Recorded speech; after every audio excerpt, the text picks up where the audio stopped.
we're moving away from a privatized, fully privatized public transport model to one that's subsidized. Yes. When I say that, what I mean is that Bus all the contracting assets, model, yes. correct, exactly, bus contracting. So all the assets, there are all future assets, buses, trains, Right. whatever, is now going to be purchased by the government, Yes. and they're going to lease it out to the different public transport Right. operators. Social enterprise Exactly. model, right? So, but your point, Farhan, is that that came about as a result of the government listening to Exactly. the feedback that has been coming. Yes, because Michael, if I may, he was suggesting that there was all this criticism being leveled at the public transport operators, but no one is listening. The fact of the matter is, they are listening. Now, whether we choose to listen to what they're saying is another matter altogether.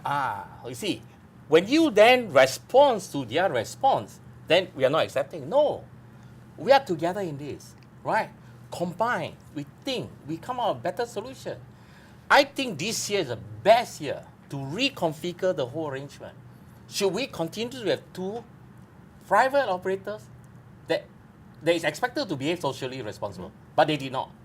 Okay, maybe we should replace them. And that's a very radical thinking, because other social enterprises have worked. Okay. But Michael, I Economist, think the broader point is that we have been gradually moving towards a system where basically the government takes more and more of a role in paying for public transport, and this has been happening not just with bus contracting, although that's very important. It's been happening very gradually with revisions to the MRT system as well. And I think overall, the reason why all this is occurring is because it is obvious to everyone that a for-profit company, like you said, and I agree with you in this part, cannot be expected to simultaneously look after commuter interest and shareholder interest to the same degree. So the hybrid model gives gives rise to a lot of tension, Right. Inherent tension, right? No Now- need tension, Viswa, if I might say so. To increase fare when there's only two, when you're not losing any money, is actually profiteering, the word that we don't want to use. Sure. It is profiteering. Right. Yeah. So, I mean, and then it begs the question, is it wrong of commercial companies to make some profit?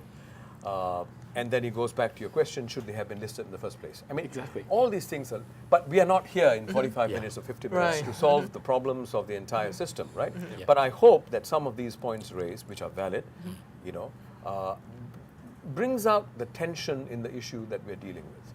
And the larger issue of dealing with the perception, a growing perception that the government is not listening closely enough and not responsive enough. That point is coming through. Now, there's also another variable here, which is giving rise to a lot of frustration, which is that the MRT system has been failing, so unprecedented levels. 24 Yes. times there have been stoppages and disruptions Yeah. since June of 2013. 24 Yes. times is not something that you can just ignore. So all that is not helping. So people are saying you're putting the cart before the horse. Sort that out. Give us really what we consider a world-class system, right? So the government also should maybe tone down a little bit on this slogan of world-class system. I mean, there are different versions of world-class system. The more the government is doing that, they're scoring their own goal. Yes. You know? Exactly. So maybe the government should tone down its rhetoric that it's a world-class system, because you're raising expectations to a level that it can't really fulfill.